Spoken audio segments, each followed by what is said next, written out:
नाज़रीन बुलेटिन में अवां खे भलीकार चऊं था। बुलेटिन जी शुरुआत में अवां खे ॿुधायूं जेकोबा जी कटोहर ऐं वारिस ॾिनो माछी जी जलबानी धुरनि में हलंदड़ खूनी तकरार जो जरगो थियो आहे। 3 ॿारनि ऐं हिकु औरत समेत 16 खूननि जो 2 करोड़ 10 लख रुपया दंड विधो वियो।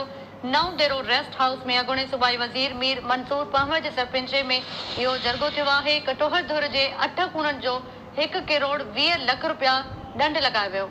3 ॿारनि ऐं हिकु औरत जी खून बहा 30 लख रुपया मुक़रर कई वई। जलबानी धुर जे 6 खूननि जो 15 लख जी खून बहा सां 90 लख रुपया दंड मुक़रर थियो आहे।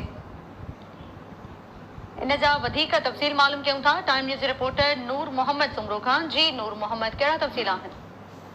जी तायरा, जेकमबाद जिले जे दोदापुर शहर जे कटोहर बिरादरी ऐं तालके रते देरे जे वारिस नुमाशी थाने जे हद में रहंदड़ जलबानी धुर जे हलंदड़ खूनी तकरार जो फ़ैसिलो नओं डेरे जे रेस्ट हाउस में मंजूर अली खान पवर जे सरपंच में थियो आहे, जंहिंमें जलबानी धुर जा 6 खून साबित थिया। फी खून जी बाह 15 लख रुपया मुक़रर कई वई, जॾहिं त कटोहर बिरादरीअ जे चइनि ऐं हिकु उमराणी ज़ात जे माशूक उमराणीअ जो खून ऐं 3 मासूम ॿारनि ऐं हिकु औरत मोरा ज़ातीअ जे खून जी बाह 30 लख रुपया मुक़रर कई वई, जंहिं करे जलबानी धुर ते कटोहर धुर जो जेको दंड पियो उहो हुयो मजमूई तौर ते 1 करोड़ 95 लख रुपया।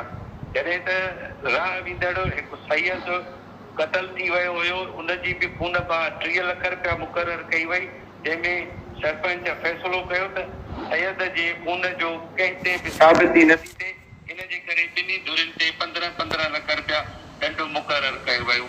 जेके जहिड़े दौरान मामूली ज़ख़्मी हुया उन्हनि ते 1 लख रुपयो, जॾहिं त जहिड़े में जो को माज़ूर थी वियो हुजे त उनजे खून जी अधु बाह 7.5 लख रुपया मुक़रर कई वई।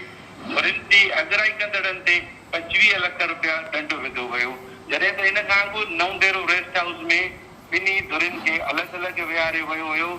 कंहिं बि अणवणंदड़ वाक़े खे मुंहुं ॾियण जे लाइ पुलिस नफ़री मुक़रर कई वई, जॾहिं त SSP जेकमाबाद शुमाइल मलिक रियाज़ पिणु जरगे में मौजूद रहियो हुयो। जी महिरबानी अवां जी नूर मोहम्मद सुमरो तफ़सील ॾियण लाइ।